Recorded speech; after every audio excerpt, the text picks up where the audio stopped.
You're listening to the Nutmeg Theory Football Podcast. Beckham! That's absolutely brilliant. Brilliant from Messi. Oh, what a goal that is! Balotelli, Aguero!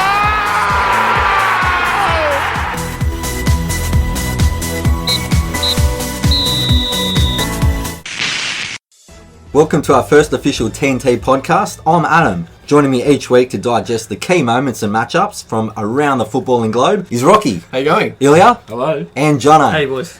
We'll kick things off tonight at the Nou Camp where Barcelona faced Atletico Madrid in the Champions League quarterfinals first leg. It was one apiece, goals to Diego in the 56th minute and Neymar in the 71st minute. What did we get out of the game, boys? Fair result? I think it was. Barcelona and Atletico Madrid have met each other this season 4 times, and there's been no victor.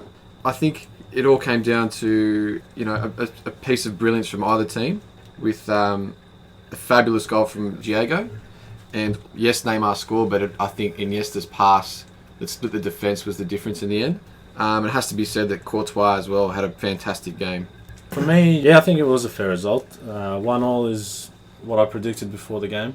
I think both teams were pretty cautious to start with. I wouldn't say it was a very entertaining game in the first half. In terms of watching the game myself, I thought that 1-1 was a fair result in the end.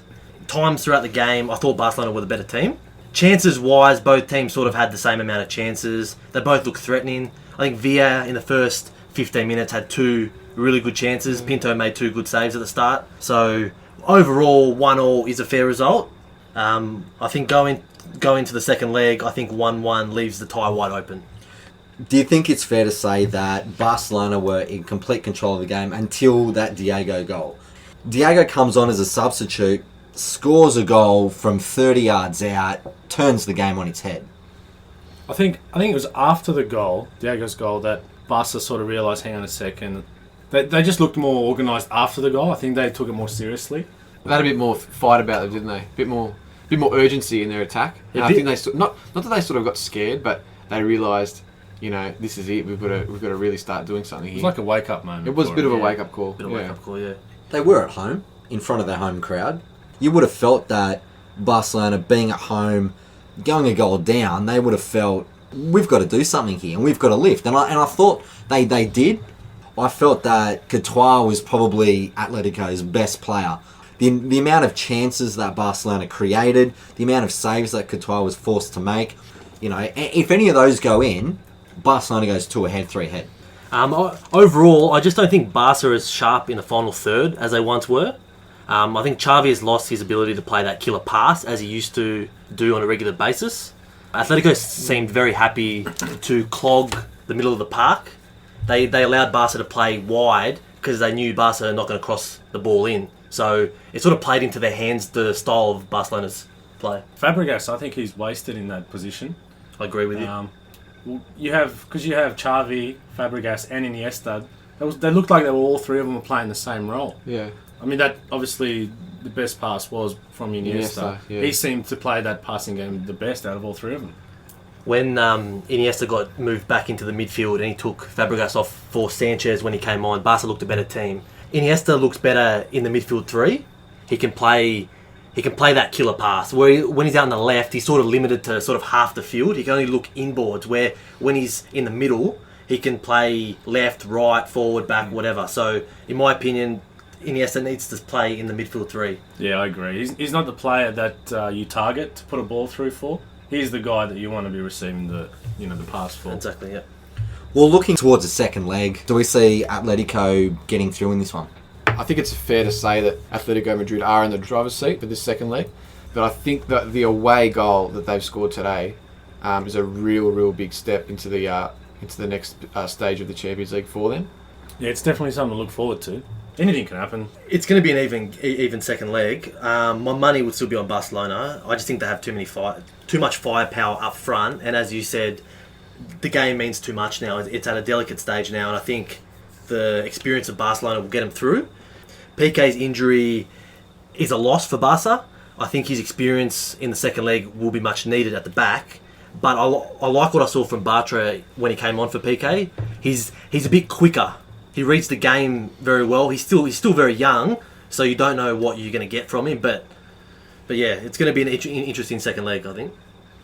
In the other match, you had Manchester United host Bayern Munich at Old Trafford. The score was 1-1 there as well. Fair result. In terms of chances created, I think it was a fair result. Bayern Munich bossed the game, but they didn't really have a cutting edge up front. I thought starting Muller up front played into United's hands a bit. I think Mandzukic, when he came on, was more of a handful for United's slow and old backline. But overall, 1-1 is a fair result. I think United created enough chances to score, which they did. And I think Bayern lacked that sharpness up front. So 1-1 going to Germany for the second leg, I think the tie is wide open. But I lean towards Bayern Munich in the second leg. I think this is definitely one of United's best defensive displays of the season.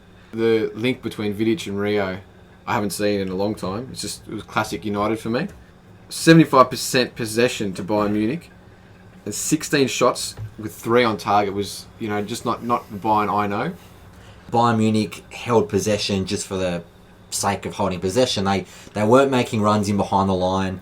They weren't really using the flanks like you would have expected Ribery and Robben, to exploit. I mean, you had Butner against Robben, and that was supposed to be a complete mismatch, but I felt that Butner held his own against Robben. I think Butner had a good game, a very good game. He kept Robben quiet. I mean, Robben always looks dangerous, but this is probably one of his weakest games he's had for most of the season. I'm going to give credit to Moyes. I'm going to give a lot of credit to this defensive performance, like you said, Rocky. To me, it's a good result for Man United, but with the away goal advantage, once again, I'm going to say Bayern Munich. I think for the next leg, Bayern have a couple of players that will miss out, Schweinsteiger and Javi Martinez.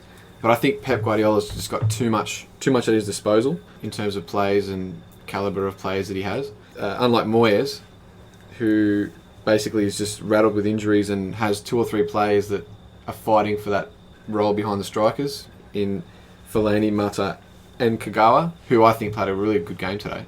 You have to remember that Bayern Munich hold possession as part of defending as well. Like, holding the ball doesn't necessarily mean you have to go forward. It's their way of defending as well. So I think that in the second leg, Bayern Munich will boss the game again. But I think that they will have more, they'll create more chances going forward in the second leg. They'll try to kill the game off early, I think, and then control the ball. Moving on to tomorrow night's games, we've got PSG hosting Chelsea and Real Madrid at the Bernabeu hosting Dortmund. Predictions for tomorrow morning? For me, this is definitely the toughest game to predict. I think the teams are very evenly matched. And Mourinho said during the week that it was a new team versus an experienced team. I think he's spot on there. PSG have only sort of hit the European scene, you could say, in the last sort of 2 years with their money influence. There's no doubt, though, that PSG's forwards are far more dangerous. And ironically, it's what Chelsea need. And it could be the difference in this tie. Do we think that tomorrow will be Chelsea defence versus PSG attack? You've got Cavani, you've got Ibrahimovic. Are we going to see Chelsea park the bus? Are we going to see them open up and use the flanks? Are we going to see PSG dominate? Well, both teams know each other's styles, I reckon. We know that PSG have the more lethal attack, but can you say that Chelsea's got the better defence? Especially under Mourinho in an away fixture. We know what he does. We know how he likes to play. Probably have one striker up front and take the counter attack opportunities. It will be interesting to see who he. But PSG, they have to attack. They're at home, first leg. They're going to make the most of this. I'd expect Chelsea to go in with a 4-5-1 formation, pack the midfield, play with Eto'o or Torres up front. I'm not sure if Eto'o's fit or not, but I'd expect a 5-man midfield with Matic and Luiz, the holding mids. Very hard to break down. I agree with Rocky about Cavani and Ibrahimovic up front. I think they do have the more lethal front line. I think Chelsea rely on counter-attacks a lot. I can't see Ibrahimovic not scoring tomorrow. I think that he's been in good form all season. I also read a quote today that this is the most fun he's had playing football for about 10 years now. So this is probably the hardest matchup of the final 8 there is. That's what Champions League's all about. What do we make of Dortmund going to the Bernabeu? Real Madrid have dropped some points recently in La Liga. Are we reading anything into that? I expect Real Madrid to bounce back in this game. Their Champions League form's been really good. They've been scoring a lot of goals. I think Dortmund have too many injuries. I think they've got 9 out of 11 players out from last year's tie. And I think without Lewandowski, who is The key. he's the key player, but he's out with a suspension. So I can't see nothing else but a Real Madrid victory. No, I've got 3 goals to 1. And basically, I think the tie's over. I think so. I agree with you. I think Real Madrid have got this one in the bag. Too strong at the Bernabeu, and I think Champions League is their main focus. I think after last week's result in La Liga, I think they're going to put all their energy into a Champions League triumph. They're really pushing for that number 10 Champions League title. They've been talking about it for years now, and they haven't got there yet. And I think this year could be their season to go all the Especially way. with the draw with Borussia Dortmund. I think that's exactly what They got lucky again with this one. I'm going to say Dortmund's got nothing to lose. Real Madrid, we know defensively sometimes they can let some goals in, and I'm just going to predict a very high-scoring game. And Well, I don't think there'll be a result tomorrow. There'll still be second leg will still be wide open. I think it's going to be a high-scoring game too. I still think that that Madrid are going to be too strong, but I can definitely see Dortmund getting an away goal, which could prove valuable second leg. A win for Liverpool in the Barclays Premier League, guys. Took them to top spot for the first time since December. 4-0 the score was at Anfield. Goals to Suarez, Coutinho, Henderson, and an own goal from Kabul, the Tottenham defender. What did we make out of the game? From start to finish, I thought that Liverpool were by far the better team. Spurs lacked effort, composure, and they lacked a lot of heart. Kabul's own goal in the second minute started things off, and Spurs were on the back foot as of that moment. Yeah, I think the early goal really set the tone for the game. I think Liverpool have a certain belief and trust in Brendan Rodgers' abilities, and I think as the moment they stepped onto the pitch, early goal aside, that you just knew Liverpool weren't going to lose this one. The last few home games Liverpool have played, they've come out blazing. The first 20 minutes, high press, they're going out trying to get the early goal, and they've just steamrolled teams at home this season. So I'm not surprised about this result at all. Well, it was 2-0 after 20 minutes. Yeah. So, like you said, they came out firing. And it looks like the days of when we used to say Suarez carries Liverpool are over, because clearly everyone is stepping up and working really hard as a team. Rodgers is doing a great job by the looks of it. Everyone loves him, the fans love him, and look where Liverpool are. Plus, you look at Tim Sherwood, who was sitting in the stands, not much influence on the game. I mean, it doesn't really give your players a sense of belief to come back and even show a bit of fight. They were just absolutely toothless. It was probably the worst Tottenham game that I've seen in a long time. Were Liverpool that good, or was Tottenham that poor? Look, Tottenham's obviously been in bad form. I don't know if it's tactical or the players are just not performing for the coach, but Liverpool definitely have stepped up and are just dominating teams. I don't think the players are behind Tim Sherwood. No.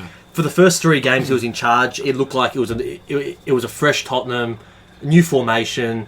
He started to play players that hadn't been played under Villas-Boas before, and I thought Tottenham looked like a chance for the top 4 spot. But of the last maybe 3-4 weeks, they've lacked heart, and I think that Tim Sherwood is coaching Tottenham as if he knows that he's not going to be there next season. Some of the players look very disinterested. Vertonghen being the main example. He's been poor for a number of weeks now, and reports after the game that Sherwood got into an altercation with Vertonghen in the change rooms, and apparently there's been reports that there was punches thrown. I'm not too sure how legit they are, but if that's going on behind closed doors, I don't think that's good for anyone. In contrast, look at Rodgers' style as a manager. You know, his motivation for the players, you know, no pressure approach, the trust and the belief that the players have in his abilities, I think it's second to none. And his partnership in Suarez and Sturridge, To me, at the moment, they're unstoppable. They're the informed team of the Premier League. 49 goals between them. I mean, they're not first for nothing. They're there for a reason. At the moment, I can't see anyone stopping them. Is it time to take Liverpool seriously? I think if you talk to any Liverpool fan, their main objective for the season was Champions League. I think anything above that is obviously a bonus for them. I won't say they've overachieved. I think they're just performing to their abilities. I think Rodgers' game plan is really coming to fruition, and it's starting to show. And Liverpool are just playing to their potential. As much as my head says Man City will win, my heart says Liverpool, especially for Gerrard. I think it'd be very fitting for him to win a Premier League title. But I still think Manchester City are in the driver's seat. It will come down to that big clash at Anfield later on this year. I think it's fair to say that most people would think Liverpool have overachieved this year. Most of their fans, I think, would agree as well. I think Liverpool have been lucky this season with injuries as well. Minus Suarez missing the first 5 games of the season with suspension.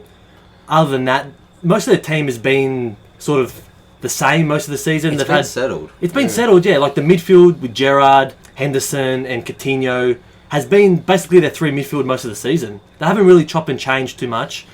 Here and there sometimes, but... Let's just say if Liverpool does achieve to win the remainder of these games and take out the Premier League, it'd be one of probably the most talked about Premier League seasons for a long time. This would be a massive achievement for Liverpool.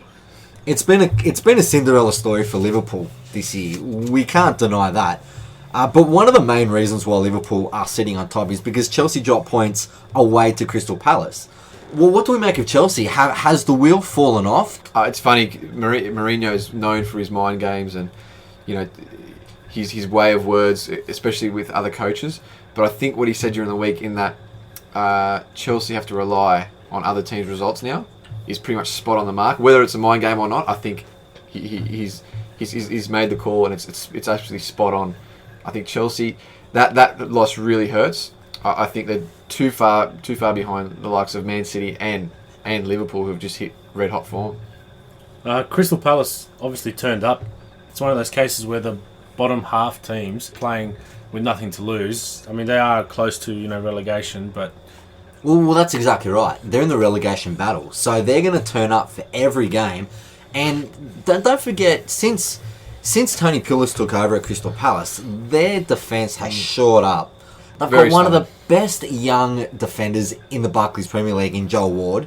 Their goalkeeper Speroni, he was like a ninja in those goals. The amount of shots that were fired at him, Hazard could have scored twice. It's not an easy place to go and play. For Chelsea at this point of the season, that's a game that they should go there and win. I agree with you that Palace have shored up their defence under Pulis, but it's a game. It's 3 drop points for Chelsea in my opinion. In the wrong time.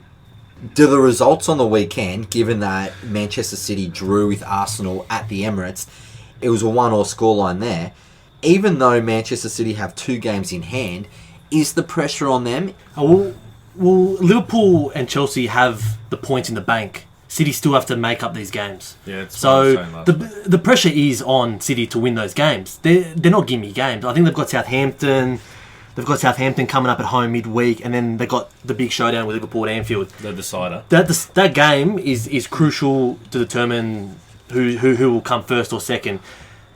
Oh, I agree completely. I think this title race is going to come down to that game. Yes, City have got the 2 games in hand, but I think that game, like we said before, if Liverpool win every game, they're crowned champions. It's in their hands.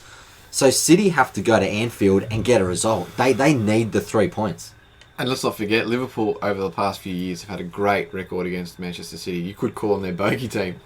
And the fact that they're at Anfield, which has become a fortress, especially this season, where they're just banging in goals for fun, I think Manchester City, would be dreading that trip. You still have to remember that Chelsea have to go to Anfield as well in about 3 or 4 weeks as well. So that could prove a bit of a blip for Liverpool as well. Well, it's going to be an interesting last final weeks in the Premier League, that's for sure. Shifting things onto the Serie A now. We had a clash of the Titans, you can say. We had Napoli in 3rd spot take on Juventus. That was at the Sao Paulo. Goals to Callion and Mertens. Napoli ended Juventus's 22-game unbeaten run in Serie A, and that consisted of 20 wins, 2 draws, and it also broke their 14-game unbeaten streak in all competitions. Well, for me, you just don't know which Napoli is going to turn up. On their day, Napoli can beat anyone in the world.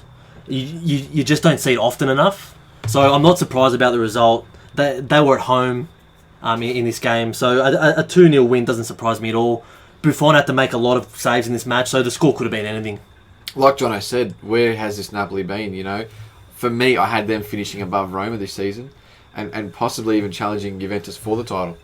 Juventus didn't show up on the day. They were lethargic. Conte said they were tired, which in my opinion is no excuse. I mean, they're paid professionals. This is their job. If they want to be the best, despite playing in Europe or not, they can't be tired. They can't afford to be tired. It was by far one of the worst performances I've seen this season. Was it complacency? They sit 11 points clear of Roma. Roma's in second spot on 70 points. Juventus on 81. Was it complacency from Juventus? It could have been, but Napoli is a huge Juventus rival, and it's bragging rights. I mean, they got to, despite not having Tevez, they've got to turn up for these games. They've got to show a bit more conviction. Can we see anybody else winning this Serie A? I can't see Juventus dropping so many points for Roma to catch up. You know, Roma's. I can't see them winning all their games to the end of the season. So for me, I reckon Juve's definitely. I think it's a small blip in the competition. I think Juventus will bite back, especially under their coach Conte. Just looking at the table here, Juventus are 11 points clear. Roma are 6 points clear of Napoli in third. To me, top 3 will finish the way it is as it stands, and that'll be the top 3 Champions League spots as well. So I think Serie A you can put a red line through the whole league until the rest of the season. It's been a very, very disappointing season for AC Milan. They sit in 11th spot. They did have a win on the weekend, 3-0 at home to Chievo. Balotelli scored in the 4th minute. Then Kaká scored 2 goals, winding back the clock in what was his 300th appearance for Milan. Interestingly enough, he scored 7 goals in 23 appearances since returning to the San Siro from Real Madrid, whereas he scored 8 goals in 46 games for Real Madrid. What can we make of Milan's season, and where do they go going forward? Where has this Milan been all season? I've been waiting for them to click into gear, and it just hasn't happened. They're very inconsistent. They win 3-0 one week, they lose away the next week to a weaker team. They're very hard to predict. I think Kaká has had more stability at AC Milan. He hasn't been injured as much as he has in recent memory. So I'm not too surprised about his performance. It'll be interesting to see what happens at the end of the season with Kaká. There is a clause in his contract whereby if Milan don't make Champions League, he has the ability to leave on his request. Well, there's talk that he might be going to the MLS. MLS, yeah. I mean, it's hard to say. Milan won't make Champions League this season. Mathematically impossible. All right. Well, looking at the future ahead for Milan, if they're in the rebuilding stage, it's going to take them maybe 2-3 years to rebuild. Keeping Seedorf there was probably the best thing to do. They're not going to go next year buy ridiculous talent players. So yeah, Seedorf to stay there 2 years maybe, and then once they regroup, some of the younger players maybe mature a bit, make a couple of key signings, then it's probably time to get the big coach in again. Yeah. I think Seedorf just needs time. Breaking news, boys, and this has come from Eurosport. Hot off the press tonight for our TNT listeners. FIFA has banned Barcelona from signing players for the next 2 transfer windows due to breaches relating to the international transfer and registration of players under the age of 18. Barcelona were found to have violated several provisions concerning the international transfer and first registration of non-Spanish minors to the club. The investigations concerned several minor players who were registered and participated in competitions with the club over various periods between 2009 and 2013. Apparently, Barcelona have been fined in excess of £306,000 so far. The Spanish FA was fined itself $500,000, and given a year to regulate their systems. So the Spanish FA cops a bigger fine than They Barcelona. must. The sanctions follow investigations initially conducted by the FIFA transfer matching system. What do we make of that, boys? It's a big investigation, 5 years. That's a massive investigation. What does it mean for Barcelona if they're not allowed to make a transfer Well, for the next 2 transfer windows? everyone's been talking about them needing to buy defenders. Well, that's gone for. That's gone. Wow. They've signed the Mönchengladbach keeper Ter Stegen already. I'm not sure if that gets cancelled or that happened before the ban, so I'm not too sure how that works. Well, Victor Valdez is off contract, as we know, at the end of the year. Yes, he's off the field at the moment with an injury, but Well, Barcelona have offered him a new deal in case no club picks him up for next season. So it's hard to say if he's going to leave or he's not. So time will tell. Do clubs want to take the risk on a 33-year-old goalkeeper who's just come off a knee reconstruction? I'm not too sure. So we'll see what happens. Where does this leave Carlos Puyol? Probably planning his retirement in Barcelona. Looks like he's put the boots back on and play another season. I think he will. I think Well, he has to. I think he'll do it for the team. Yeah, well, If they can't buy any players, they're going to need him to. they were certainties to buy a centre back this season. You would have thought. Yes. well, obviously that's not going to happen. Watch this space, and yeah, hopefully we'll have something for you on our next week's show. We'll wrap things up there. Thanks for everything. It's been fun. Thanks, boys. Beautiful. Send us your feedback via our Facebook page, the Nutmeg Theory Football Podcast, or our Twitter account at the Nutmeg Theory. Rocky, Ilija, Jono, catch us all next week. Good night. Good night.